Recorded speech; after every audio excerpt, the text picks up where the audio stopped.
Hello students, welcome to HNS Sigli. Today we are going to discuss some of the disorders of water balance. So we are going to discuss two disorders. One is the dehydration and other is the water intoxication. Let's see what dehydration means. As the word suggests, that dehydration, that means the loss of water. Our body has deficiency of water and some of the sodium ions. And what happens during this time when deficiency of water and the sodium ions occurs? There occurs a shrinkage of the interstitial spaces and the blood volume. Due to this shrinkage, there is profound effect on some other organs of our body. Let's now see dehydration happens due to what? Whenever we vomit or whenever we are just sick and we vomit or puke anything, what happens? Our body has some loss of water due to because vomiting causes the dehydration.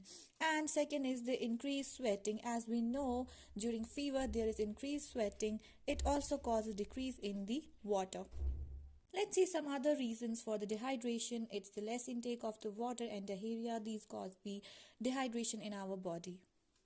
Let's now see some of the symptoms that occur during dehydration. First is the dry skin. It's obvious when our body is less hydrated, so skin also becomes less hydrated, which causes the dry skin.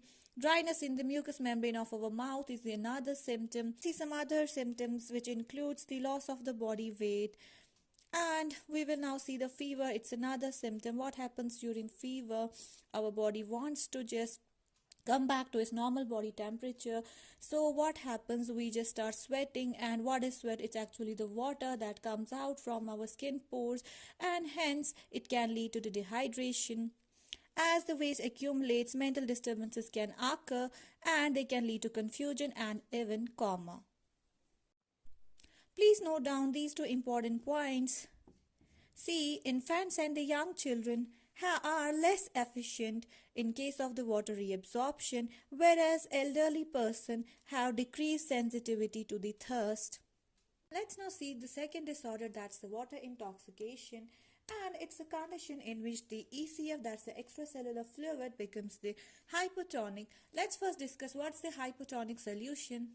Hypotonic solution has the less concentration, hence it has the less osmotic pressure. As we already said that here the ECF is hypotonic, and whenever any cell is kept in hypotonic solution, it swells up because water travels from the higher concentration towards the lower concentration, and hence the cell swells up. And same occurs here when ECF becomes a hypotonic.